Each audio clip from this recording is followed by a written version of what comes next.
ऐलान मुईने मिल्लत, रात दिन करते हैं ऐलान मुईने मिल्लत। आइए हजरात, मोहब्बत और एहतराम के साथ बस अब उसी लहजे का इस्तकबाल कर लें कि जमाने में जो खुद को साहिबे ईमान कहते हैं, नबी के इश्क को वो लोग अपनी जान कहते हैं, लगा दे जान की बाजी जो नामूसे रिसालत पर, उसी मर्दे मुजाहिद को तो हम सलमान कहते हैं, उसी मर्दे मुजाहिद को तो हम सलमान कहते हैं। खतीब आज़म हिंदुस्तान, नाशिर मसलके आला हजरत मुहाफिज़े नामूसे रिसालत हज़रत अल्लामा शाह मुफ्ती सलमान अज़हरी साहिब क़िबला, जिनकी तकरीर न सिर्फ हमें समाअत करनी है बल्कि एक एक लफ्ज को अपने दिल की तख्ती पर महफूज करना है। मोहब्बत से अपने हाथों को उठाएं और सरकार मुईने मिल्लत को अपने नारों का गवाह बनाएं। नारे तकबीर, नारे रिसालत, जश्ने सरकार अज़ीमे मिल्लत, फैज़ाने सरकार अज़ीमे मिल्लत,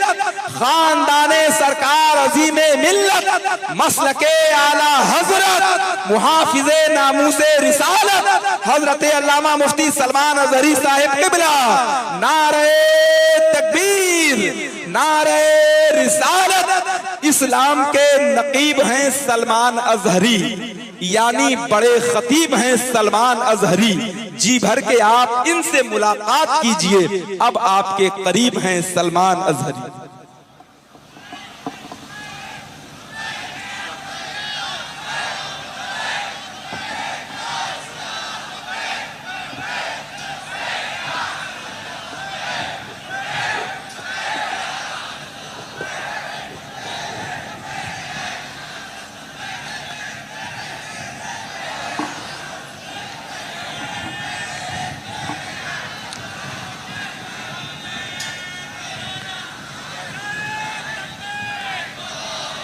मिंबर नूर पर जलवाबार गुले गुलजारे फातिमियत, आले रसूल औलाद अली, हुजूर मुईन मिल्लत और खानवादा अज़ीम मिल्लत, मिंबर पर विराजमान उलमा अहले सुन्नत और हाज़िरीन मोहतरम, अस्सलामु अलैकुम व रहमतुल्लाहि व बरकातुहू।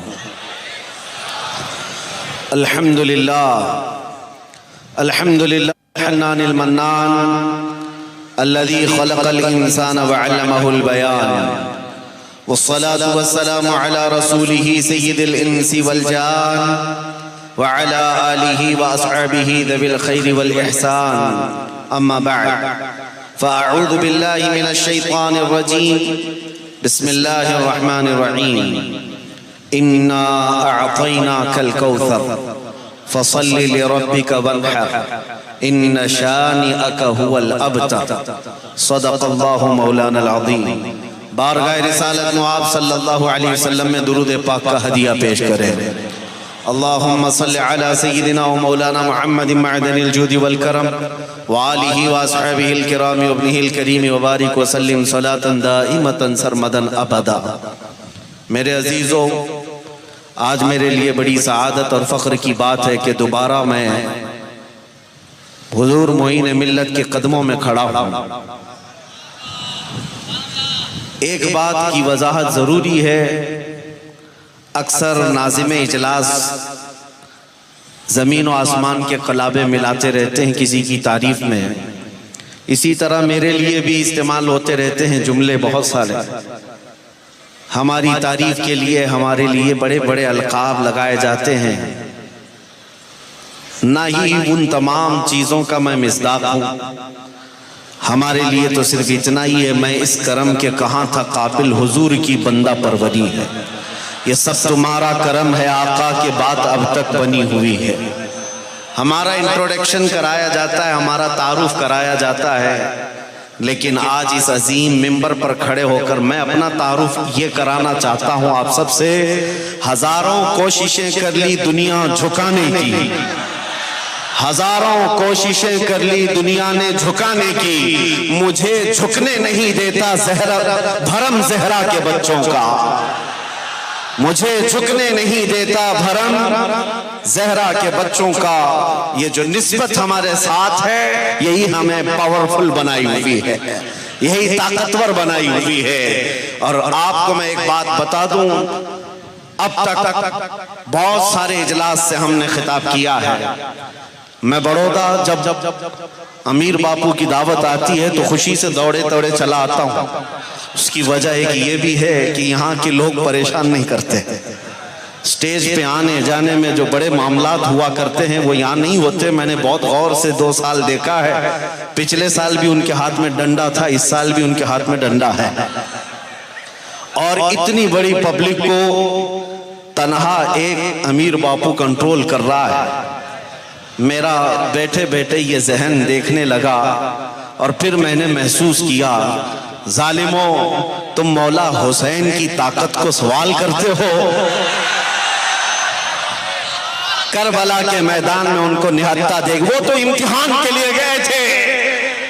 सैकड़ों साल बाद आने वाले उनके एक शहजादे के हाथ में एक डंडा देख करके हमें एहसास होता है हजारों गर्दनों को एक डंडा झुका सकता है तो मौला हुसैन की तलवार का हाल क्या होगा। तकबीर, नारे रिसालत, खानवादाए अहले बैत, जश्न अज़ीमुद्दीन सरकार, फैज़ाने सैयद अज़ीमुद्दीन सरकार। ये किसी की खुशामदी के लिए नहीं कह रहा हूं, हकीकी बात है। अभी आपने मुझसे पेशतर बेहतरीन गुफ्तगू मुफ्ती अशरफ साहब से समाअत कर रहे थे। वो हुज़ूर अज़ीम में मिल्लत की बड़ी करामतें आपको सुना रहे थे। हम बड़े महजूज हो रहे थे गुफ्तगू से। औलिया की करामतें सुनते हैं हमें तो फख्र होता है, हमें जो कुछ भी मिला है इन्हीं निस्बतों से मिला। लेकिन सोशल मीडिया पर फैले हुए कुत्ते और मेंढकों को हजम कहाँ होता है। वो कल को चल शुरू हो जाएंगे, अरे ये तो इनकी गढ़ी हुई कहानियां हैं, इनके बाबा हैं, ये सब मन घड़त कहानियां हैं। और आज का हमारा सोशल मीडिया का मुरीद नौजवान कभी इंजीनियर को सुनता है तो दिल दे बैठता है और कहता है सही कह रहा है बाबा। मेरे अजीजों, एक बात याद रखो, उनको क़यामत तक ये बातें हजम नहीं होंगी औलिया की करामतें क्या हैं। औलिया इकराम होते कौन है, अहले बैत कौन होते हैं, उन्हें हजम नहीं हो पाएगी। इसलिए कि उसूल ये है, कम अज कम इन औलिया को समझने के लिए हलाली होना चाहिए।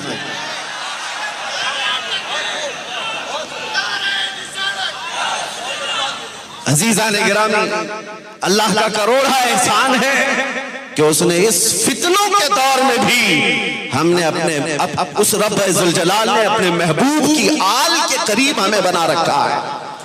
और ये सिलसिला हमारी मौत तक कायम रहे, यही हमारी दुआ है। अब मैं आपको असल गुफ्तगू के सामने ले आता हूं। मेरे अजीजों, जो कुछ भी यहाँ पर माहौल है या जिस तरह से भी ये हसीन मंजर है, ये सब का सब उसी निस्बत मुस्तफ़ा की बहारें हैं। उन्हीं के दम कदम की है सारी बहार आलम में। वो न थे तो आलम न था। रसूल करीम सल्लल्लाहु ताला अलैहि वसल्लम की खुशबुएं यहां तक फैली हुई हैं। एक दौर था, आज आपको अगर अल्लाह ताला ने तौफीक दी है तो रसूल पाक सल्लल्लाहु ताला अलैहि वसल्लम की तरफ कोई उंगली उठती है तो जितनी ताकत है उतनी ताकत के साथ उस उंगली को तोड़ो और उसको रोको। क्यों?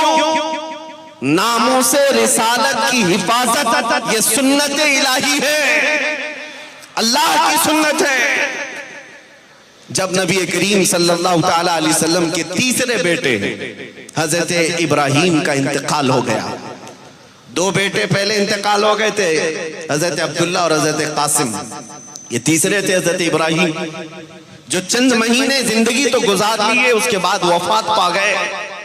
नबी करीम सल्लल्लाहु ताला अलैहि वसल्लम के तीसरे बेटे का जब इंतकाल हुआ तो कुछ शर पसंदों ने ईजा देना शुरू किया। यहां तक कि अबू लहब ने यह जुमला कहा था, मोहम्मद अक़ताउन नस्ल है, नाऊज़ु बिल्लाहि मिन ज़ालिक। नबी करीम सल्लल्लाहु ताला अलैहि वसल्लम की नस्ल खत्म हो गई। हुजूर के बेटे का इंतकाल हुआ तो उसने क्या कहा, नसब, इनकी नस्ल खत्म हो गई। जानते हो मेरे अजीजों, नबी पाक सल्लल्लाहु ताला अलैहि वसल्लम के कल्बे अतहर पर यह बात बार महसूस हुई। आपकी तस्कीने कल्ब के लिए, आपके दिल की तस्कीन के लिए रब्बे जुल जलाल ने कुरान में पूरी सूरह उतारी, इन्ना अअतैना कल कौसर। ऐ महबूब, हमने आपको खैर कसीर अता किया है। फसल्लि लिरब्बिका वन्हर, खड़े हो जाएं, रब की इबादत करें, कुर्बानी करें। और आखिर में रब ताला उसको जवाब देता है जिसने मेरे नबी की नस्ल को मकतू कहा था, कटी हुई कहा था। इन्ना शानिअका हुवल अबतर, महबूब आप नहीं, आपका दुश्मन कटी हुई नस्ल का है। और आज हमने देख लिया उस कुरान की सच्चाई को। ढूंढ करके लाओ अबू लहब का बेटा कहाँ रहता है, अबू लहब के पोते कहाँ रहते हैं, अबू जहल की ज़ुर्रियत कहाँ है। पूरी दुनिया के चप्पे चप्पे में छान मार करके आओ, कहीं से तुम्हें उनकी ज़ुर्रियत की बू बास भी नजर नहीं आएगी। लेकिन कसम खुदा की, जिस इलाके में भी जाओगे, फातिमा ज़हरा के बच्चों की ये नस्ल हर जगह खुशबुएं बिखेरती नजर आती है। हम मुंबई की सरजमीन से चलकर यहाँ पर महसूस कर रहे हैं, गुजरात के इस वडोदरा के इलाके में भी बरसों से रसूल पाक की आल तुम्हारे दरमियान अपनी खुशबुएं बिखेर रही है। ये आले रसूल क़यामत तक महफूज रहेंगे। सबकी नस्लें खत्म हो जाएंगी मगर मेरे मुस्तफा की नस्ल कभी नहीं खत्म होगी। यह तो दुनिया है, क़यामत के दिन भी सबकी नस्लें रोक दी जाएंगी, लेकिन मेरे मुस्तफा की नस्ल उस दिन भी कायम रहेगी। ये निस्बत वहां पर भी कायम होगी। अजीज़ान गिरामी वक़ार, रब्बे ज़ुल जलाल ने अपने हबीब पर आए हुए हर सवाल को किस तरह से जवाब इरशाद फरमाया। अबू लहब ने कहा था, तब्बन लक या मोहम्मद, ए मोहम्मद तुम्हारे हाथ टूट जाएं, नऊज़ु बिल्लाहि मिन ज़ालिक। एक बार कहा, लेकिन अल्लाह ताला ने उसकी मजम्मत में पूरी सूरह उतारी। तब्बत यदा अबी लहब व तब, अबू लहब के दोनों हाथ टूट जाए, बर्बाद हो जाए। और एक बार कुरान में जो आयत उतरी, सुबह क़यामत तक करोड़ों मोमिनों की जुबान से वो तिलावत भी होती रहेगी। याद रखो, हुजूर की तरफ जो भौंकता है क़यामत तक उस पर लानत होती रहती है। नबी करीम सल्लल्लाहु ताला अलैहि वसल्लम की जात की तरफ जिसने उंगली उठाई, वो सुबह क़यामत तक क्या, क़यामत के दिन भी मलऊन और मरदूद ही रहेगा। हुजूर अजीम मिल्लत रहमतुल्लाहि ताला अलैह के अजीम कारनामों में जो बताया जाता है, आपकी तारीख और आपकी सवाने में जो सबसे अजीम कारनामे हैं, वो ये है कि इस गुजरात की सरजमीन पर आपने इश्क़ रसूल की हिफाजत की है, मोहब्बत मुस्तफ़ा की हिफाजत की है।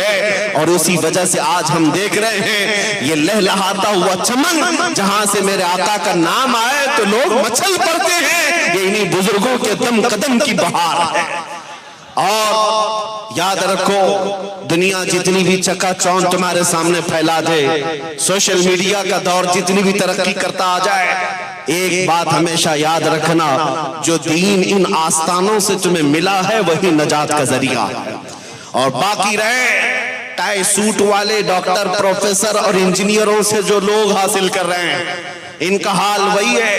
ये तो गूगल के शागिर्द हैं, मौलाना गूगल के, जिनके पास जाकर के वो हर चीज सर्च करके लाते हैं।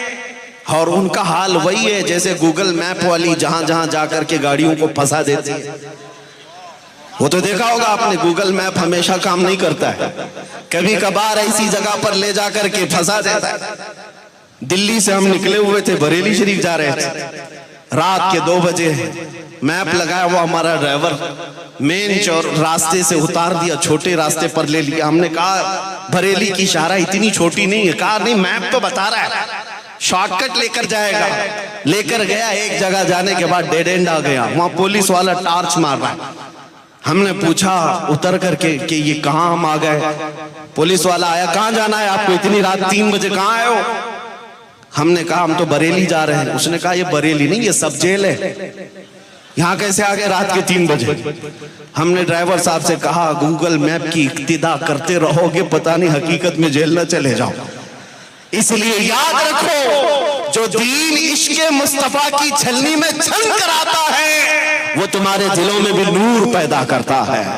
और जो दीन गुस्ताखों के जरिए से आता है, वो तुम्हारे अंदर गुस्ताखियां पैदा करता है। इसीलिए हमारी निस्बतें यहाँ से मजबूत रहे, इंशाअल्लाह दीन भी महफूज रहेगा। मैं आपको बताता हूँ, नबी करीम सल्लल्लाहु तआला अलैहि वसल्लम की दिफा के लिए खड़ा होना ये औलिया उम्मत की सुन्नत रही। आज मेरे मुतालिक अगरचे बहुत बड़ी बड़ी बातें यहाँ कही गई, मेरे अजीजों ये सिर्फ और सिर्फ मेरा कोई अपना कारनामा नहीं, बल्कि हुजूर पाक की मोहब्बत का राई के दाने के बराबर जर्रा भी जिस मोमिन के सीने में मौजूद है, उसकी ये जिम्मेदारी है कि वो नबी पाक की तरफ भौंकने वाले हर कुत्ते को जवाब दे। हर मोमिन की ये जिम्मेदारी है, वो जवाब देगा, वो चाहे जिस अंदाज से हो। अल्लाह ने हमें मिंबर अता किया, हमें बोलने का मौका अता किया, तो हम यहां से ऐलान करते हैं। तुम्हें जिस तरह का मौका मिला है, तुम अपने नबी पाक की इज्जत का दिफा करते रहो, आखिरी दम तक करते रहो, इसलिए कि सुन्नत इलाही है। सहाबा इकराम रिदवानुल्लाह ताला अलैहिम अजमईन ने इसमें जानें कुर्बान कर दी, इसमें जानें कुर्बान कर दी और उनकी जिंदगियां हमेशा के लिए महफूज हो गई। आपको पता है, ओहद के मैदान में साद इब्न रबी एक सहाबी हैं जिनके पेट पे 12 नेज़े लग गए थे, पेट फट गया था। हुजूर पाक सल्लल्लाहु ताला अलैहि वसल्लम के साथ मैदान में आए हुए सहाबी, और हुजूर ने खुद अपने 2 सहाबा से कहा, देखो मेरा साद जिंदा है या इंतकाल कर गया। साद इब्न रबी को हुजूर बड़े पसंद करते, चाहते थे। 2 सहाबा आए मैदान में ढूंढने के लिए, पुकारा साद इब्न रबी कहीं है, तो हल्की हल्की आवाज आने लगी, हाँ मैं जिंदा हूं। वो कई लाशों के नीचे दबे हुए थे। 2 आए हुए सहाबा ने लाशें हटाई तो उनको देखा, उनका पेट फट गया है, 12 नेज़े लगे हुए हैं, वो खड़े नहीं हो सकते। आए हुए दोनों सहाबा ने कहा, अल्लाह के रसूल ने हमें भेजा है तुम्हारी खैरियत मालूम करने के लिए। वो सहाबी मैदान में लेटे हुए तवज्जो चाहता है नौजवानों, आज हमारी जिम्मेदारी कितनी बड़ी है। उस सहाबी ने जिनके पेट में 12 नेज़े लगे हों, कहते हैं मैं अब चल नहीं सकता, उठ नहीं सकता, मेरी सांसें थोड़ी सी बाकी रह गई।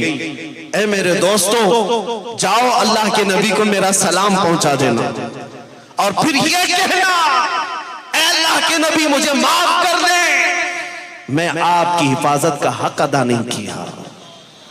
जिसके पेट पे 12 नेज़े लग गए हो, वो सहाबी रसूल कहे कि हम आपकी हिफाजत का हक अदा नहीं कर सकते। और फिर कहा, जाओ मदीने वालों को एक पैगाम दे देना कि अगर तुम जिंदा रहे और रसूल पाक सल्लल्लाहु ताला अलैहि वसल्लम तक किसी गुस्ताख का हाथ पहुंच गया तो कयामत के दिन तुम में से किसी का उज्र कबूल नहीं किया जाएगा, कोई उज्र कबूल नहीं किया जाएगा। ये कहते हुए साद इब्न रबी वफात पा गए, इंतकाल कर गए।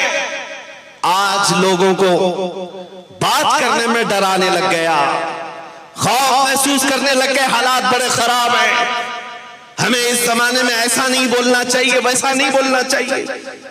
मुझे किसी बात का खौफ नहीं, मैं उस अजीम आस्थाने से आपको बोल रहा हूं मेरे अजीम, हमारे पास अगर आज के दौर में बचा कुछ है तो सिर्फ नामे मुस्तफा है, उसके अलावा है क्या हमारे पास? आबरू माज़ नामे मुस्तफा, हम सबकी इज्जत तो आबरू मुस्तफा के नाम से है। इन जालिमों ने हमारा सब कुछ तो छीन लिया, बचा क्या है हमारे पास? और अगर नबी करीम सल्लल्लाहु ताला अलैहि वसल्लम की इज्जत का भी सौदा करते हुए मुसलमान खामोश तमाशाई बने रह गए तो इंतजार करो वो दिन जिसके मुतालिक इमाम गजाली ने कहा है, उम्मत के सामने जब रसूलुल्लाह को गालियां दी जाएं, उम्मत खामोश तमाशाई बनी रहे तो वो थोड़े दिन इंतजार करे, उनकी माँ और बहनों को बाजारों में लाकर नीलाम कर दिया जाएगा, ये कुछ ना कर सकेंगे। इनके बच्चों के छींटड़े उड़ा दिए जाएंगे, ये कुछ ना कर सकेंगे। इसलिए कि जो अपने नबी के लिए वफादार ना हो सके, उनके खानदान की हिफाजत उनसे क्या हो सकेगी?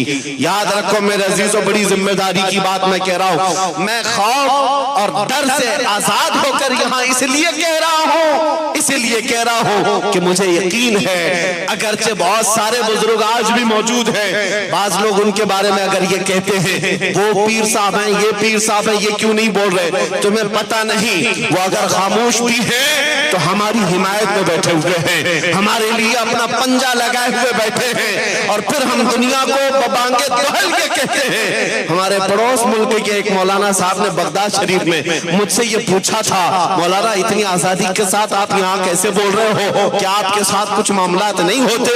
हमने कहा था सरकार बगदाद की तरफ देख करके, क्या दबे जिस पे हिमायत का हो पंजा तेरा, क्या दबे जिस पे हिमायत का हो पंजा तेरा, बल्कि हम तो यूं कहते हैं क्यों दबे जिस पे हिमायत का हो पंजा तेरा, शेर को खतरे में लाता नहीं कुत्ता तेरा।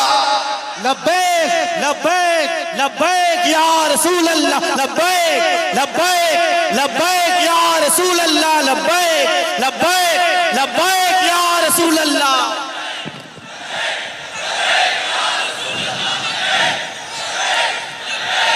तवज्जो मेरे अजीजों, बस इस जलसे की वसूल हो जाने की यही अलामत है कि एक बार जब बंदा मचल कर कहता है लब्बैक या रसूल अल्लाह, इसलिए कि मेरा ये यकीन है कि जब भी कोई कहता है तो उसकी जवानी लौट आती है।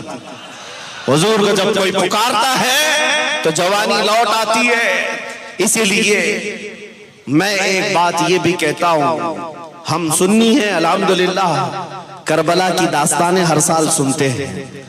करबला हम इसलिए नहीं सुनाते कि हम मातम करेंगे, चेहरा पीटेंगे, बाल नोचेंगे और रो धो करके चले जाएंगे। हम ढोल बाजे और गाजे वाले सुन्नी नहीं हैं मेरे अजीजों।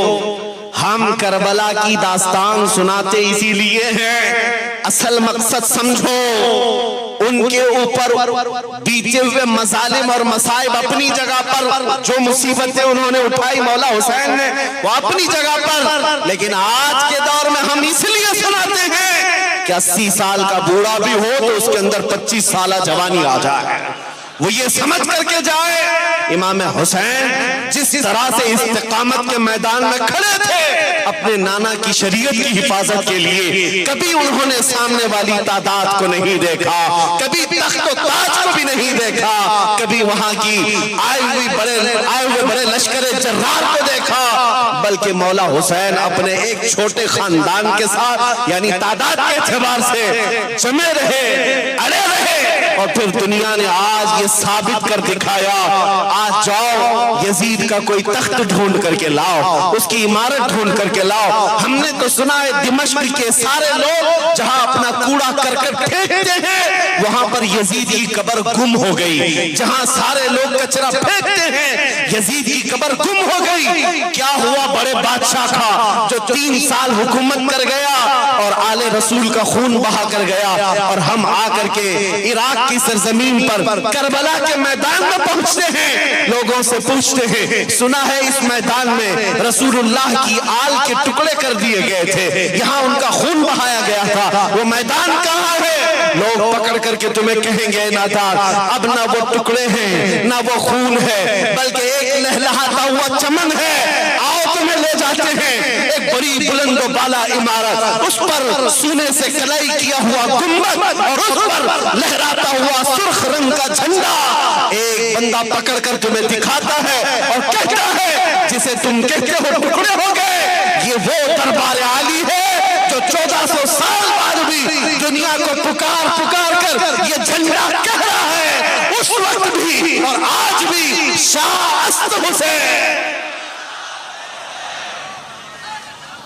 मेरे अजीजों, एक ही बादशाह चला आ रहा है। इसका मतलब क्या है? मैं ये बातें क्यों कह रहा हूं?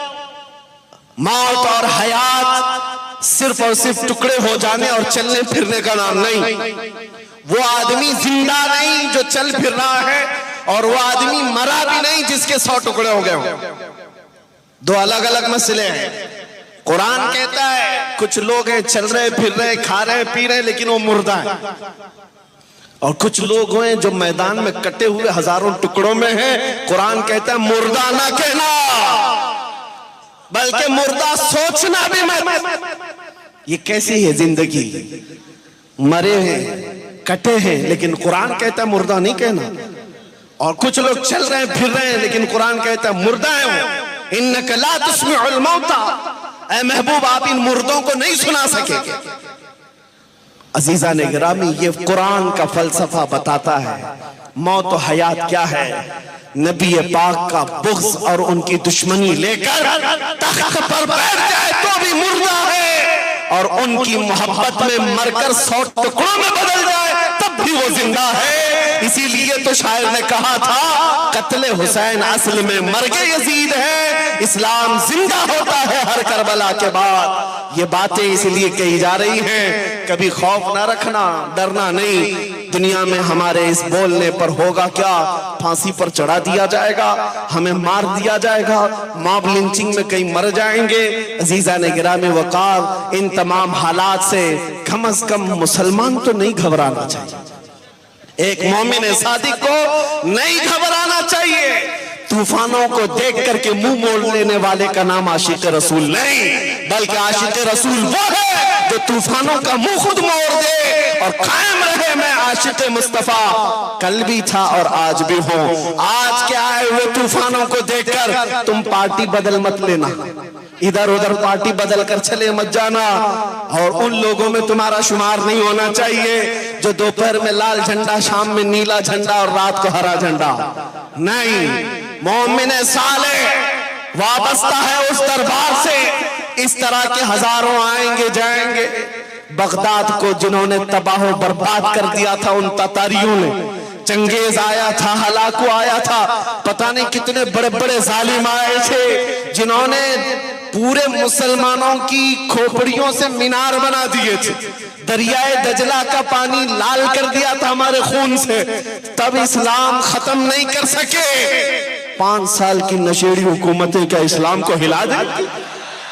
नहीं होगा। इस्लाम को सुबह क़यामत तक रहना है। लेकिन मैं तुम्हारे ईमान के लिए कहूंगा कि तुम्हारे ईमान का इम्तिहान है। जमे रहो, डटे रहो, जैसी भी मुसीबतें आए दामन मुस्तफा छूटना नहीं चाहिए। दुनिया को मैं आज भी यकीन के साथ कहता हूं, बाज लोगों ने मुझसे ये कहा था, ये तकरीर मैंने, ये जुमले मैंने एक जगह और कहे थे, दोपहर में अलग झंडा, शाम में अलग झंडा, रात को अलग झंडा। तो एक साहब आए, उन्होंने कहा कि मौलाना आप तो ये बड़े तमतराक से कह रहे हैं, आपकी कौम के लोग ज्यादा ऐसा करते हैं। उन्होंने कहा आपकी कौम के लोग इस तरह पार्टियों में हर जगह जो है नारे लगाते हुए घूमते रहते हैं, पट्टे डाल के घूमते रहते हैं, आप उनको ही बोल रहे हैं। मैंने कहा करते होंगे, मालूम नहीं, करते होंगे। 200-400 रुपए मिल जाते, वापस आ जाते होंगे, इधर भी जाते उधर भी जाते, सबका इकट्ठा करके आ जाते होंगे। लेकिन मैंने उससे कहा था, मुझे याद है, मैंने कहा आज तुमने हमारी इस कौम को जो जिहालत से भरी हुई है, गुनाहगार भी है, अखलाक से दूर भी है, तुमने ये इल्जाम लगाया कि ये दोपहर में, शाम में और रात में अलग अलग झंडों में बदल जाते हैं, आपकी कौम के ज्यादा लोग हैं। मैंने कहा बात दर हकीकत ये है कि जैसे सामने ऑप्शन है वैसे ये बदलते हैं। लेकिन मेरा चैलेंज है, आ जाओ तुम 1 करोड़ रुपये लेकर, 1 करोड़ रुपये लेकर, बल्कि उससे ज्यादा हो तो लाओ। और मैं अपने मोहल्ले के परहेजगार आदमी को नहीं, आलिम दीन को नहीं, बामल इंसान को नहीं, एक चलते फिरते आम नौजवान को लाऊंगा। ये मेरा यकीन है, अजीम मिल्लत की निस्बत से यकीन के साथ कहता हूं। मैं अपने किसी इलाके के मुसलमान बड़े परहेजगार को नहीं, आम नौजवान को लाऊंगा। ए जालिम आजा, अपने 1 करोड़ रुपये रख देना, लेकिन कंपैरिजन में इस पार्टी और उस पार्टी को मत रखना, बल्कि उस नौजवान से कहना बेटा एक तरफ ही 1 करोड़ की दौलत है और एक तरफ हरा गुंबदे खजरा है, बता तू किसको लेगा? मैं यकीन के साथ कहता हूं तेरे करोड़ों की दौलत को हमारा बच्चा ठोकर मारेगा और ये कहेगा अपना सब कुछ गुंबदे खजरा कल भी था और आज भी है, मेरे नबी से मेरा रिश्ता कल भी था और आज भी है। बतला दो गुस्ताख नबी को गैरत सुन्नी जिंदा है, उन पे मर मिटने का जज्बा कल भी था और लब्बैक लब्बैक लब्बैक लब्बैक या रसूल अल्लाह लब्बैक लब्बैक लब्बैक या रसूल अल्लाह लब्बैक लब्बैक लब्बैक या रसूल अल्लाह।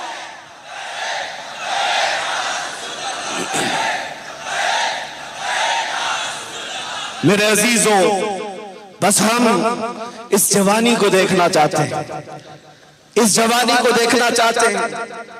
और मैं उन हजरात से भी ये कहता हूं, जहां जहां मैं प्रोग्राम में जाता हूं, हमारी तफ्तीश के लिए आगे पीछे रहते हैं, मैं खुफिया कोई प्लानिंग नहीं करता। आज भरे मजमे में कहता हूं, हम खुफिया प्लानिंग कुछ नहीं करते, छुप करके सीक्रेट मीटिंग नहीं करते। मैं यहां जो कुछ भी कह रहा हूं हिंदुस्तान की सरजमीन पर, वो डंके की चोट पर बोल रहा हूं। कोई हमारी खुफिया मीटिंग होती नहीं, जो है मिंबर पर, और इसलिए बोल रहे हैं। मेरा सिर्फ विजदान ये है, बोलते रहेंगे, इसलिए कि हमने देखा है टायर में हवा भरते भरते कब तक भरी जाएगी। जब बहुत ज्यादा भर जाएगी तो एक दिन तो कुछ होना है। मेरे अजीजों, ये मिसाल अपनी जगह पर, हम हुजूर से इतना करीब करने की बार बार बात करेंगे, बार बार बात करेंगे, और तुम देखना वो दौर आएगा। हजारों अगरचे खामोश हैं, लेकिन हमारे मजमे से कोई सलाहुद्दीन जरूर उठेगा, हमारे मजमे से आशिक़े मुस्तफा उठेगा, और दुनिया को परचम इस्लाम लहरा कर बताएगा अखलाक़े मुस्तफा की वक़ात क्या होती है। बस शर्त इतनी है नौजवानों, वफादारी सीख लो। दुनिया ने तुम्हें अपनी तरफ खींचा है, तुम दुनिया की रानाइयों में गुम हो गए। तुम जाहिरी खूबसूरती को देखकर मॉडर्न बनने के चक्कर में, पॉश कहलाने के चक्कर में, सेकुलर बनने के चक्कर में पता नहीं अपनी आइडेंटिटी को भुला दिया, अपनी शनाख्त खो दिए। इसलिए कहा गया है कि जो कौम अपनी शनाख्त भूल जाती है, अल्लाह ताला उस कौम को गुमशुदा बना देता है। आज हालात यही है, तुम्हारी आइडेंटिटी, तुम्हारी शनाख्त और तुम्हारी पहचान यहूदियों और ईसाइयों के पीछे चलने में नहीं थी। तुम तो वो थे कि तुम्हें देखकर दुनिया अपने रास्ते बनाती थी। आपको पता है, आज से 14 सदियों पहले एक सहाबी रसूल का जज्बा में बताऊं, उक़बा बिन नाफे मिस्र फतह करने वाले सहाबा में से हैं। जब मिस्र की सरजमीन फतह हो गई, अम्र बिन आस की सरपरस्ती में, उक़बा बिन नाफे एक ऐसे साहबी हैं, कहते हैं घोड़ा दौड़ाते हुए एक मैदान में आए और चंद सहाबा उनके साथ थे। रात का वक्त था, 14वीं का चांद, और उस वक्त वो घोड़े को एड़ लगाते उछालते थे। घोड़ा उछलता था। साथियों ने पूछा उक़बा बिन नाफे से, ये क्या कर रहे हो रात की इस तारीकी में, अपने घोड़े को छलांग लगाते हो? कहा कि मैं देखता हूं, काश मेरा घोड़ा छलांग लगाकर चांद पर पहुंचता, वहां पर मैं इश्क़े मुस्तफा की खुशबुएं बिखेरता। यह उनके अज़्म थे, उनके हौसले थे। वो दुनिया के पीछे नहीं चल रहे थे, दुनिया उनके पीछे चल रही थी। उसकी वजह क्या है?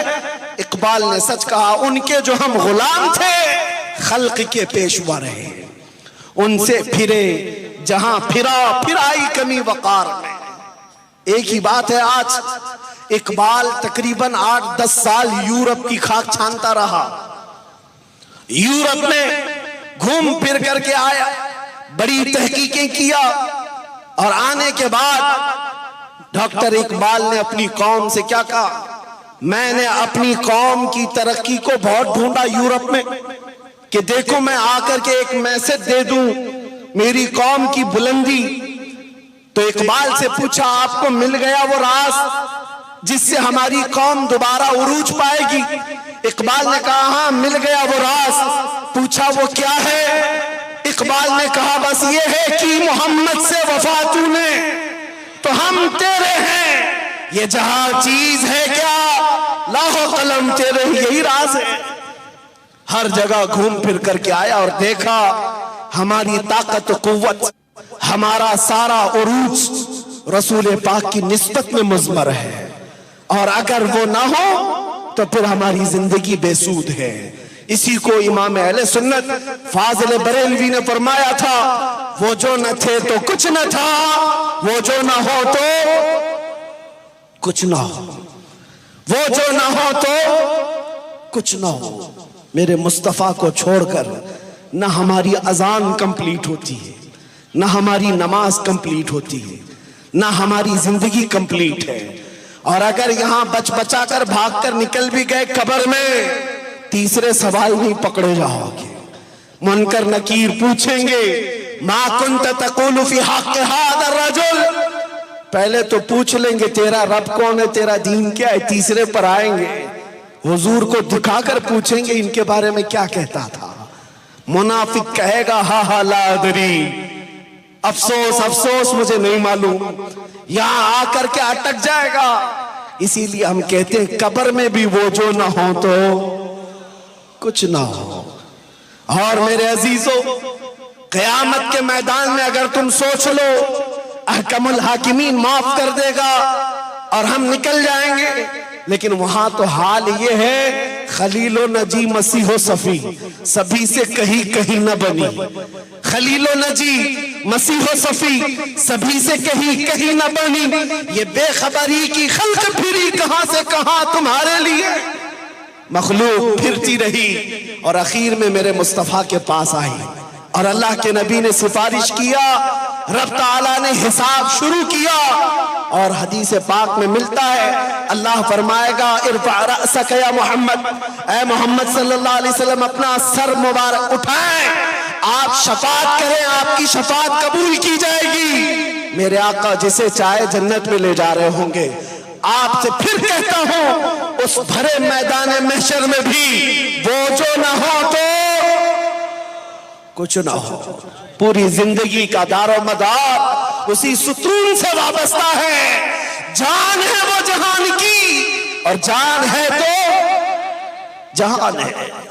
इसको एक दानिश्वर ने बताया था, मैं आपके सामने ये बात कहता हूं। मेराज के फलसफे पर बहुत सारे लोग ये कहते हैं कि नबी पाक सल्लल्लाहु ताला अलैहि वसल्लम इतना लंबा सफर करके आए और फिर यहां हाल ये था, मिनट भी नहीं गुजरा, बिस्तर भी रहा गरम, जंजीर भी हिलती रही, तार्श गए फिर आए मोहम्मद। ये वाकया मेराज सुना है ना, बड़ा लंबा वाकया है, लेकिन इतने शॉर्ट पीरियड में हुआ कैसे? सातों आसमानों का सफर, जन्नत, दोज़ख, अर्श, कुर्सी, लौह कलम, लामकां का सफर, फिर रब्बे जुल जलाल के कुर्ब, फिर वापस आना। अरे मेराज का वाकया बयान करने में ही घंटे लग जाते हैं, हुजूर को सफर करने में घंटे नहीं लगे। कैसे हुआ? किसी दानिश्वर ने यह कहा था, मेरे अजीजों बात समझने की इतनी है, तुम्हारे घरों में घड़ी होती होगी, दीवार से लगी हुई घड़ी, रात के 12 बज रहे हैं अभी, और आज घड़ी को उतार लो, उसके पीछे से उसकी बैटरी, उसके सेल निकाल लो, निकाल कर अपने पास रख लो, 2 घंटे 3 घंटे अपने पास रख लो, फिर घड़ी को सेल दोबारा डालो 3 घंटे के बाद। मुझे बताओ 3 बजे से चलेगी कि 12 बजे से चलेगी? 12 बजे से ही चलेगी, जहां रुकी थी वहीं से चलेगी, क्योंकि घड़ी की जान वो बैटरी है, घड़ी की जान वो सेल है। जितनी देर बाहर रही वो बैटरी, घड़ी नहीं चल रही थी, जब डाल दिया गया वापस चलने लगी। दानिश्वरों ने कहा बिला तशबीह बिला तमसील, कायनात की रूह मोहम्मद अरबी की जात है, नबी कौनैन की जात है। मेराज की रात रब्बुल आलमीन ने उनको जमीनों से उठाकर अपने कुर्ब की जलवतों से नवाजा, और पता नहीं वहां 100 साल रखा, 1000 साल रखा कि लाख साल रखा, ये रब को मालूम। लेकिन जब अल्लाह ने दोबारा जाने कायनात को इस रुए जमीन पर उतारा, तो कायनात का निजाम जहां रुका था वहीं से फिर चल पड़ा। मैं ये बात भी इसलिए तुम्हें अर्ज कर रहा हूं, मेरा टॉपिक नहीं है मेराज का वाकया, तुम्हारे जहनों को करीब करने के लिए मैं उस नबी की बात कर रहा हूं जो पूरी कायनात की जान है, पूरी कायनात की जान है। अभी मुफ्ती साहब से आपने सुना कि चांद पर पहुंच जाना ये कमाल की बात नहीं, उस नबी की इक्तिदा करो जिसने बचपन में उंगलियों से चांद से खेला है। चांद झुक जाता जिधर उंगली उठाते महद में, क्या ही चलता था इशारों पर खिलौना नूर का। मैं आपसे ये कहना चाहूंगा, अभी तो सोशल मीडिया भी और मेन स्ट्रीम मीडिया भी भरा हुआ है, इंतजार करो। बहुत सारे लोगों ने मुझसे भी पूछा आपने इस पर कुछ कहा है। मैंने कहा मैं तो इंतजार कर रहा हूं हमारा चंद्रयान फोटो कब भेजेगा कि ये चांद कहां से टुकड़े हुआ था। हम इंतजार कर रहे हैं, भेजेगा। लेकिन मेरे अजीजों, हम इसके खिलाफ नहीं हैं। हिंदुस्तान तरक्की करे, हमारी दुआएं, फख्र है, हमें गर्व है।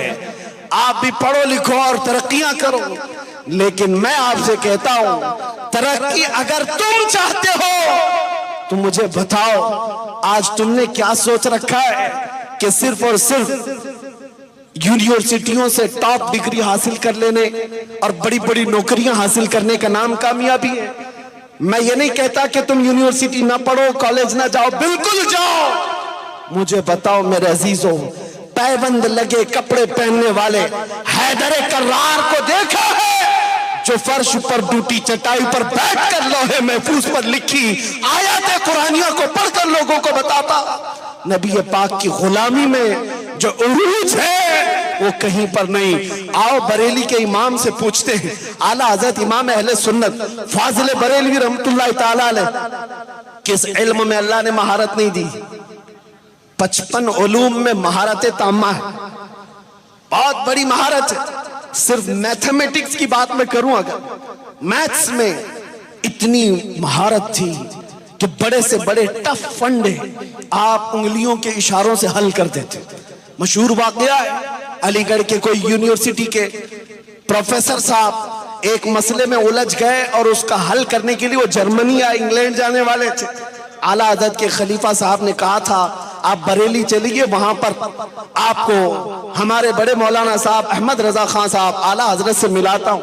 प्रोफेसर साहब तो पहले हंस करके टाल दिए, ये काम मौलवी लोगों का नहीं है, ये बड़े प्रोफेसर यहाँ के मौजूद लोग हल नहीं कर पाए, आप मौलाना के पास जा रहे हैं।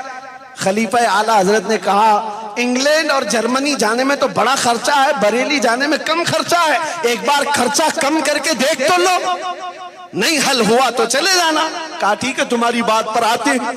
वो प्रोफेसर साहब आए थे, ये बात मैं क्यों कह रहा हूं अभी बताता हूं। बरेली पहुंचे, असर का वक्त था, अजान हो चुकी थी, रास्ते में मुलाकात हो गई आला हजरत से। आला हजरत ने पूछा कैसे आना हुआ, खलीफा आला हजरत भी साथ में थे, उन्होंने तारुफ कराया एक बड़े पेचीदा मसले में। ये इस तरह फंसे हुए हैं कि इंग्लैंड या जर्मनी का सफर करना चाहते। आला हजरत ने पूछा क्या है मसला, वो बड़े पन्ने खोलकर बैठे हुए थे। आला हजरत रज़ियल्लाहु ताला अन्हु ने चंद इशारों में बताया ये इस तरह से हल होगा, ये इस तरह से हल होगा, ये इस तरह से हल होगा, लेकिन अभी वक्त कम है मेरे पास, सुन्नतें पढ़नी है, असर की फर्ज पढ़कर फिर हम बैठेंगे। प्रोफेसर साहब आला हजरत की उंगलियों के इशारे देखते रहे, असर की नमाज हो गई। ये इस मसले को हल करते करते कामयाबी तक पहुंच गए। जब आला हजरत वापस आ गए, प्रोफेसर साहब ऊपर से नीचे देख रहे हैं और कह रहे हैं क्या मौलवियों में भी कोई ऐसा होता है जो उंगलियों के इशारों से दुनिया के पेचीदा मसलों को हल कर ले। आला हजरत फाजिल बरेलवी रज़ियल्लाहु ताला अन्हु ने उस वक्त ये फरमाया था कि प्रोफेसर साहब हमने जो हल करके आपको दिया है ये सदका है मुस्तफा करीम की खिदमत का। उन्होंने पूछा मौलाना आपको हिसाब किसने सिखाया, आपको मैथमेटिक्स किसने सिखाया, आप कौन सी यूनिवर्सिटी से पढ़े। अब और हैरत की बात है, आला हजरत फरमाते हैं मेरे बाप ने मुझे, मौलाना नकी अली खान साहब ने प्लस माइनस मल्टीपल 3 हिसाब सिखाए थे, बस इतने हिसाब सिखाए थे। और आला हजरत कहते हैं मुझे मंतिक, फलसफा, ये लॉजिक में, फिलॉसफी में और मैथमेटिक्स में शौक था पढ़ने का। मैं किताबें लेकर बैठा था, मेरे वालिद गिरामी आए और कहा बेटा अहमद रजा ये क्या पढ़ रहे हो, कहा ये सारी चीजें, कहा ये सब पढ़ने के लिए वक्त बाद में नबी करीम सल्लल्लाहु ताला अलैहि वसल्लम की हदीसें पढ़ो, हुजूर पाक की दीन की खिदमत में अल्लाह ये सारे उलूम खैरात में अता करेगा। मेरे अजीज हो से मैं ये कहना चाहता हूं, कोई भी मेरी इस बात का ये माना हरगिज ना निकाले कि हम कॉलेज, यूनिवर्सिटी या स्कूल से आपको दूर करना चाहते, हरगिज नहीं। जाओ टॉपर बनो, हर कॉलेज और यूनिवर्सिटी में टॉप बनो। कहने का मकसद सिर्फ इतना है, दुनिया की जिस सरजमीन पर भी कदम रखो, दामने मुस्तफा साथ लेकर चलो, मेरे आका की निस्बत साथ लेकर चलो। जहां पर भी जाओगे तुम पर पूरी दुनिया फख्र करेगी। आज चंद दिनों पहले एक ऑटो ड्राइवर साहब हमारे पास आए और कहा, मुंबई में, कहा हजरत आज के दौर में भी दाढ़ी रखना वाजिब है? आज के दौर में भी? पहले से? कहा हालात बड़े खराब हैं, लोग पता नहीं क्या क्या ताने देते हैं, आतंकवादी बोल देंगे। कुछ तो मसलहत और हिकमत में हमको चेंज होना चाहिए। हमने उनसे कहा तुम लिख करके दे दो, सब साफ करने के बाद 100 साल जिएंगे, गारंटी दे दो। कहा ऐसी तो गारंटी नहीं है। मैंने कहा जब मरना ही है तो हुजूर के अखलाक पर क्यों ना मर जाए, नबी करीम सल्लल्लाहु ताला अलैहि वसल्लम की सुन्नतों पर क्यों ना जाए। हम उस कौम से वाबस्ता नहीं जिनका आखिरत का तस्वुर नहीं, हम उस कौम से नहीं है जिनका मरने के बाद अकीदा अलग हो कि दूसरा जन्म होगा, कुत्ते बिल्ली पैदा होंगे। हमारा अकीदा तो सिर्फ इतना है, हम एक बार मरेंगे, दोबारा उठाए जाएंगे क़यामत के दिन, जब नबी करीम सल्लल्लाहु अलैहि वसल्लम की शफाअत के सहारे मेरे आका के जिलों में जन्नत में दाखिल होंगे। जब मोमिनो तुम्हारा अकीदा ये है, आखिरत होना है, क़यामत आनी है, बारगाह मुस्तफा में पेश होना है, फैसला होना है, यह अकीदा है या नहीं? सबका अकीदा है, हुजूर के सामने खड़ा होना है सबको, यह अकीदा है। तो फिर इधर उधर की क्यों सुनते हो? सुनो आला हजरत क्या कहते हैं, आज ले उनकी पनाह, आज मदद मांग उनसे, कल ना मानेंगे कयामत में अगर मान गया। आज जरूरत है हुजूर पाक की गुलामी की। मैं अपनी हर तकरीर में बच्चों को यही कहता हूं, अब तरबियत ऐसी करो कि सुबह तुम्हारा बच्चा गाने सुनते हुए ना उठे, गानों की धुन पर ना सोए, और ना ही फिल्मी अंदाज में ये अपनी जिंदगी गुजारे। तुम अपने बच्चों की तरबियत आज से यूं शुरू करो, मैं सो जाऊं या मुस्तफा कहते कहते, खुले आंख सल्ले अला कहते कहते। जब बच्चे इस धुन में बड़े होंगे, जवान होंगे, फिर देखना वो जिस तरफ से जाएंगे मुस्तफा की खुशबुएं बिखेरते जाएंगे। दुनिया में इनकलाब आएगा, आसमान से नहीं, जमीन से नहीं, तुम्हारी जमात से आएगा, तुम्हारे दरमियान से आएगा। तुम्हारे पास सब कुछ है, बस एहसास बेदार हो जाए। दौलत पूरी है, इस्तेमाल का तरीका मालूम नहीं। इश्क़ मुस्तफा साथ रखते हो लेकिन लेकर चलना नहीं जानते। बस जिस दिन ये समझ आ जाए तो फिर तुम अंदाजा करोगे। आज के दिन भी हम देख रहे हैं, हर जगह तो मेरे अजीजों हम ही हम हैं, है कि नहीं है? हर एक के चर्चे में हम ही हैं। मेरे कहने का मतलब ये नहीं है कि मेरी तारीफ हो रही, मैं अपनी पूरी कौम की बात कर रहा हूं। मीडिया में 24 घंटे हम ही हम हैं, हर जगह नमाज, मस्जिद, टोपी, दाढ़ी है या नहीं? सारी दुनिया के निशाने पर तुम ही हो, हर जगह तुम ही हो।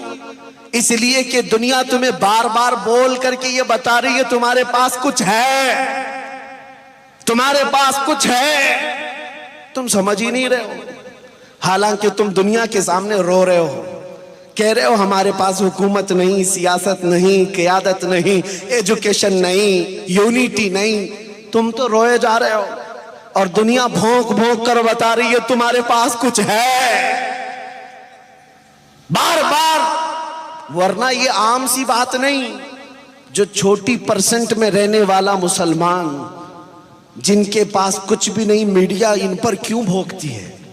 ये दज्जाली मीडिया को दूसरा टॉपिक क्यों नहीं मिलता? इसलिए कि उन्हें पता है जिस दिन ये बेदार होगा तमाशा आम होगा। उन्हें पता है तुम्हारे पास कुछ है, और दुनिया की तारीख पढ़े हुए लोग जानते हैं जब ये भूखे पेट रहते थे, एक खजूर पर पूरा दिन गुजारते, लेकिन मदीने से जब निकले थे तूफान बन करके कैसर और किसरा को भी रौंद डाला था। तारीख लोगों ने देखी है तो बड़ी सुपर पावर ताकतों को, उनके नशे को धूल चटाने वाली कौम मोहम्मद अरबी के दीवानों की है। आपको पता है ईरान फतह हुआ था, 400 सहाबा की जमात हजरत साद बिन अबी वक्कास के साथ दरियाए दजला में इन्होंने घोड़े डाल दिए थे। ये पहला वाकया है। दुश्मन कौम ने सारे पुल तोड़ दिए, मुसलमान हिम्मत नहीं हारे। साहबी रसूल कहते हैं इसी दरिया में डाल दो घोड़े, अल्लाह मालिक। 400 सहाबा उनकी में जब दरिया में घोड़े डालकर दौड़ा रहे थे, अपोजिट साइड बॉर्डर पर खड़ी हुई फौज, ईरानी फौज, जिन्होंने चीख कर फारसी में जो कहा था वो आज तक लिखा हुआ है। उन्होंने कहा था देवा आमदन, देवा आमदन। अरे हमारे मुल्क में तो जिन्नात आ रहे हैं, जिन्नात आ रहे हैं। अब तक इंसानों को पानी पर चलते हुए देखा नहीं था। बाद में उन्हें एहसास हो गया जो उस नबी पाक का हो जाता है, कायनात की हर चीज पर हुक्मरानी उसकी होती है। इसलिए आज दौर है तुम्हारे बदलने का। और इकबाल ने कहा था निकल करके सहरा से जिसने उलट दिया था तख्ते रोमा को, सुना है कुदसियों से मैंने कि वो शेर फिर होशियार होगा, वो शेर फिर होशियार होगा। और वो कहां से होगा? तुम्हारी कौम से होगा, तुम्हारी जमात से होगा। बस चंद चीजों की तरफ तवज्जो करें, बेहयाई जो आम है उसको बंद कर दें। औरतें, बच्चियां, लड़कियां आज दीन से दूर होकर जहां वो अपनी ख्वाहिशात की तकमील के लिए अरे गैरे के साथ भागती नजर आ रही। इन औरतों से मैं कहता हूं, जिन दुनिया की रंगीनियों को देख करके तुम बेहुदा हो गई या बेदीन हो गई, ये तो 4 दिन की अय्याशी थी, फिर हमेशा के लिए अजाब चखना है, चखना है। काश तुम देखते दामन मुस्तफा में इज्जत कितनी है, दामन मुस्तफा में इज्जत कितनी है, दामन मुस्तफा में इज्जत कितनी है। मैं आपको बताता हूं, बॉलीवुड और हॉलीवुड के मेकअप पर मर जाने वाले, सुनो, खूबसूरती पाउडर लाली का नाम नहीं है। ये चंद सालों तक तो तुम्हें जवान रखती है। हमने देखा है बहुतों को हीरो बदलते हुए। आज जवान है उसके फैन हैं, वो बूढ़ा हो गया दूसरा ढूंढो। नया हीरो चाहिए, नया हीरो चाहिए हर जमाने में, इसलिए कि वहां बूढ़ा हो जाए तो चलता नहीं, उसे साइड कर दिया जाता है। और सियासत में भी हाल यही है। 40-40 साल बेचारे पार्टियों में धोती उठाते घूमते रहे, बूढ़े हो गए तो कहा बैठ जाइए अब आपका काम नहीं, जवान करेंगे, जवान करेंगे। ये दुनिया है ना, यहां खूबसूरती की कदर पाउडर मेकअप से नहीं। आओ मैं तुम्हें बताता हूं, मेरे मुस्तफा के गुलामों में जो जितना बूढ़ा होता है उसकी इज्जत उतनी बढ़ती चली जाती है। आज देखो हुजूर अज़ीम मिल्लत को यहां पर बिठाया गया है, हजारों आंखें इस खूबसूरत चेहरे को तक रही हैं। मैं कहता हूं हजारों नौजवानों की खूबसूरती एक तरफ, लेकिन मोहम्मद अरबी की नस्ल के इस शहजादे की खूबसूरती अपनी तरफ।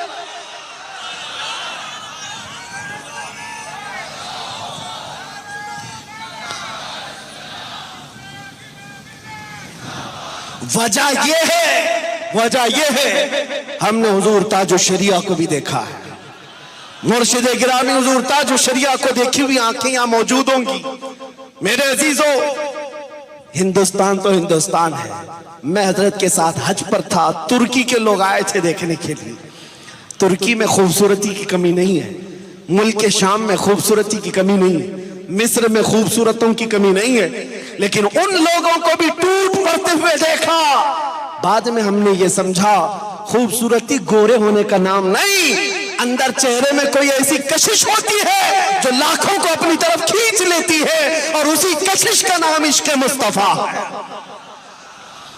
वो अगर सीने में मौजूद हो तो वो जितना बूढ़ा हो जाए उसकी इज्जत बढ़ती चली जाती।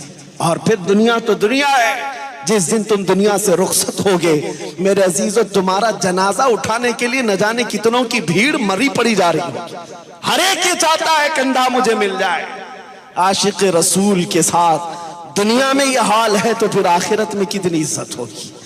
इसीलिए आला हजरत ने जो कहा है वो सुनो, आज ले उनकी पनाह, आज मदद मांगो उनसे, कल न मानेंगे कयामत में। अगर मान गया जो कुछ है इज्जत यहां पर उसी कदम से वाबस्ता होने में, जो कुछ भी सुर्खरुई है उसी कदम से वाबस्ता होने में है। मुझे आज आप पहचानते हैं, मैं महसूस करता हूं उसी निस्बत का सदका है।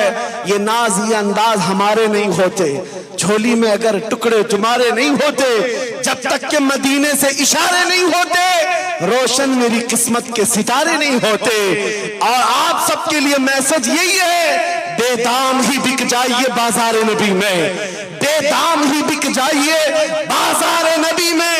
अरे इस शान के सौदे में खसारे नहीं होते, इस शान के सौदे में खसारे नहीं होते। बिक करके तो देखो। मेरा एक कौल है, हर एक याद कर ले, अगर जिंदगी में इज्जत चाहते हो तो एक फार्मूला याद करके जाओ, उनकी बात करो, हर दिल पे राज करो। उनकी बात करो, हर दिल पे राज करो। आला हजरत हम पर आज तक राज कर रहे हैं, आज तक राज कर रहे हैं। अरे वो सैयदों की आंखों की भी जीनत है, हर खानदान की आंखों के तारे हैं। आज देखा ये मिंबर आले रसूल का है, यहां रसूलुल्लाह की आल है, लेकिन इन शहजादों ने भी फख्र से मसले के आला हजरत कहा है। उस आला हजरत से अपनी निस्बत पर फख्र करते हैं। क्यों? इसलिए नहीं कि कोई पठान खानदान का एक बहुत मुअज़्ज़ज़ इंसान, बल्कि आज हमारे कल्ब जिगर पर आला हजरत राज कर रहे हैं। तो बात सिर्फ इतनी है, वो जिंदगी में जब जब कलम उठाते थे यूं कहते, सरवर कहूं के मालिक मौला कहूं तुझे, बागे खलील का गुले ज़ैबा कहूं तुझे, अल्लाह रे तेरे जिस्म मुनव्वर की ताबिशें, ऐ जाने जामे जाने तजल्ला कहूं तुझे, हैरान हूं मेरे शाह में क्या क्या कहूं तुझे, लेकिन रज़ा ने खत्म सुखन इसमें कर दिया, खालिक का बंदा खल्क का आका कहूं तुझे। जब दुनिया भौंक रही थी मेरे नबी की शान में, तब बरेली के कलम से ये आवाज आ रही थी, और उस आला हजरत ने डंके की चोट पर कहा था, तुम कहते हो वो बड़े भाई की तरह थे, तुम कहते हो उनका इल्म पीठ पीछे का नहीं है, तुम कहते हो उनका इल्म नाउज़ुबिल्लाह बच्चों के बराबर है। आला हजरत ने उनका मुंह तोड़ जवाब देते हुए कहा, तुम्हें क्या पता है उस निगाह मुस्तफा की ताकत का हाल क्या है, और कोई गायब क्या तुमसे निहा हो भला, जब ना खुदा ही छुपा, जब ना खुदा ही छुपा, तुम पे करोड़ों दुरूद। और दुनिया को जाते जाते जो तराना दे करके गए आला हजरत, इसलिए वो हमारे दिलों पर राज करते हैं। हमारी मस्जिदों में जहां नबी पाक पर सलाम भेजते हैं, आखिर में उस सच्चे गुलाम को भी सलाम करते हैं, डाल दी कल्ब में। क्या कहते हैं? गुजरात वाले भी कहते हैं, डाल दी कल्ब में।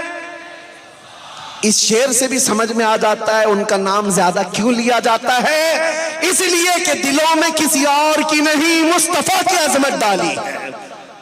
यही मेरा जुमला था, उनकी बात करो, हर दिल पे राज करो, हर दिल पे राज करो। आज नहीं और दुनिया 500 साल रहे, लेकिन उनके नामों में कभी कमी नहीं आएगी, नहीं आएगी। उसकी वजह यह कि रब तबारक व तआला का दस्तूर है, ये कानून है, कुदरत है, वो गुस्ताखों को हिला को बर्बाद करता है और वफादारों को हमेशा जिंदा रखता। आज बताओ कहां गए वो कीड़े मकोड़े जो भौंक रहे थे, ढूंढ कर निकालो। देखना चंद दिनों के बाद अभी उस पाखंडी को देखा गले पे पट्टा पड़ा हुआ, जो रसूल पाक की शान में 2 साल पहले भौंकता था, गले में पट्टा इसलिए कि दर्द है गले में। अभी तुमने देखा ही क्या है, अजाब इलाही क्या है। इंतजार करो, इंतजार करो, इसलिए कि तुम्हारा हश्र दुनिया से बढ़कर के आखिरत में होने वाला है। हमारा ये अमानना है या रसूल अल्लाह, जो तेरे दर से यार फिरते हैं, दर बदर यूं ही खार फिरते हैं। 2 साल पहले जिसने अपना नाम बदल लिया था, धर्म बदल लिया था और जाकर के दूसरों की जूतियां चाटने लगा, 6 महीने नहीं गुजरे कि पुजारियों ने लात मारकर भगा दिया और फिर धोबी का कुत्ता ना घर का ना घाट का। हाँ, मैं नाम पाक मिंबरों से नहीं लेता, सबको पता है नाम लेने में डर नहीं है, बल्कि हम गंदों का नाम लेना नहीं चाहते। पाकीज़ा महफिलों में उसने ये सोचा था मैं धर्म बदल लूंगा, मेन स्ट्रीम मीडिया में जीनत बन जाऊंगा और मुसलमानों में खलबली मच जाएगी। एक बड़ा आदमी धर्म परिवर्तन करके चला गया और मीडिया वाले भी तो इसी के इंतजार में रहते हैं, सारे न्यूज चैनल वाले वेलकम वेलकम, आ जाओ जल्दी, हॉट सीट पर बिठाएंगे। देखना इनकी सारी जीनत के वही लोग हैं जो एक्स मुस्लिम है। हाँ, इस्लाम छोड़कर आए हुए सब जीनत हैं। अरे कभी डिबेट कर लो एक्स हिंदू से भी, कभी डिबेट करो एक्स क्रिश्चियन से, एक्स सिख से, नहीं मिलता, वो कोई नहीं मिलता, एक्स मुस्लिम। मैं आपको बताना ये चाहता हूं, सोचा ये था कि नाम बदल लेने से, धर्म बदल लेने से मुसलमानों में खलबली मच जाएगी। नादानों, अभी हिंदुस्तान के मुसलमानों का ईमान इतना कमजोर नहीं हुआ है। मानता हूं हम गुनहगार हो गए, मुस्तफा के गद्दार नहीं है, गद्दार नहीं है। तुम्हारे बदलने से बड़े बड़े तो छोड़ो, हमारे 8 साल के बच्चे पर भी फर्क नहीं पड़ा, कोई नहीं बदला। और अब तो हालत ये है कि मौत की भीख मांग रहे हो, मौत की भीख मांग रहे हो। इन गुस्ताखों का हश्र तुम्हारी आंखों के सामने होगा। जिल्लत ऐसी कि 4 लोगों में ये आ नहीं सकते, जिंदगी को कैद बना लिया। 8 साल का बच्चा भी आ जाए तो उनको बम लगता है, एटम बम लगता है ये उड़ा देगा, ये मार देगा। खौफ तारी है। हुजूर की शान में भौंकने के बाद रात का चैन खत्म, दिन का सुकून गायब। लेकिन मैंने देखा हुजूर की वफादारी में खड़े होने के बाद हमें तो सुकून ही सुकून है।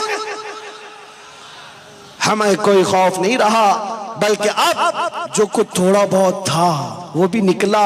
आला हजरत को पढ़ करके आपने कहा है, खौफ न रख रजा जरा, तू तो है अब्दे मुस्तफा, तेरे लिए अमान है, तेरे लिए अमान है। हमारे बहुत ज्यादा बोलने की वजह से किसी दिन फांसी का फंदा लग भी गया। ए गुजरात वालों, टेंशन मत लेना, हम ये ऐलान करते हुए दुनिया से जाएंगे, कोई गुल बाकी रहेगा न चमन रह जाएगा, पर रसूलुल्लाह का दीने हसन रह जाएगा। सब फना हो जाएंगे काफी हो, लेकिन हश्र तक नाम हजरत का जुबानों पर चलन रह जाएगा। हम ये ऐलान करते हुए दुनिया से जाएंगे, इस्लाम जिंदा होता है। हर सुन्नी को पता है इस्लाम जिंदा होता है। हर करबला के बाद हमारा मर जाना, हमारा कट जाना, इससे इस्लाम को कुछ फर्क नहीं पड़ता। हम बड़े बड़े बुजुर्गों की कुर्बानियां सुने हैं, बड़े बड़े बुजुर्गों की। इस्लाम खत्म नहीं होता, इस्लाम ये नूर हिदायत सुबह क़यामत तक बाकी रहेगा।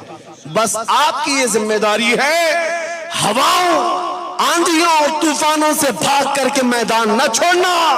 ना मैं तुम्हें तलवारगिरी की बात कर रहा हूं, ना मैं तुम्हें बंदूक बारूद की बात कर रहा हूं, ना मैं तुम्हें कोई हथियार उठाने की बात कर रहा हूं।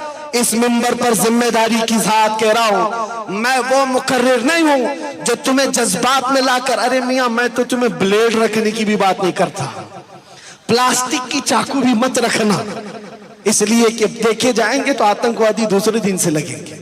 हम उन हथियारों की बात नहीं करते मेरे अजीजों, उस गरीब नवाज के हम वारिसीन हैं, मोहब्बत के वारिसीन हैं कि जब गरीब नवाज हिंदुस्तान आए थे गुदड़ी पहन कर आए थे। ये वो दौर था जब शिहाबुद्दीन गौरी शिकस्त पर शिकस्त खाए जा रहा था और हिंदुस्तान से लौट रहा था। शिहाबुद्दीन गौरी की बड़ी फौज थी। देखा रास्ते में 8 फकीरों की जमात आ रही है। बादशाह ने पूछवाया, जाओ देखो, शक्ल से तो अपने लग रहे हैं, कहां जा रहे हैं? इधर कुफरिस्तान में। जाकर कासिद ने पूछा, बाबा कहां जा रहे हो? उस मोइनुद्दीन ने कहा था, हिंदुस्तान फतह करने जा रहे हैं। एक तरफ बड़ी फौज वापस लौट रही है, हथियार भी है, हाथी घोड़े सब है, और एक तरफ फकीरों की जमात। और बात क्या कह रहे, हिंदुस्तान फतह करने की बात। ठट्टा मारकर कुछ लोगों ने हंसा और कहा, देखते नहीं बाबा, हमारे पास इतनी बड़ी फौज, इतने हथियार, इतने सामान से लैस, और हम शिकस्त खाकर वापस जा रहे हैं, और आप गुदड़ी पहने हुए चंद फकीरों की जमात, कहा इस मुल्क अजीम की फतह की बात कर रहे हो? उस वक्त गरीब नवाज ने जो तारीखी मकोला कहा था, वो आज हम सबके दिल में पैवस्त हो जाना चाहिए। गरीब नवाज ने कहा था, फर्क सिर्फ इतना है, शिहाबुद्दीन तुम हाथी घोड़े और तलवारों के भरोसे पर जा रहे थे, और मोइनुद्दीन सिर्फ अल्लाह उसके रसूल के भरोसे पर है।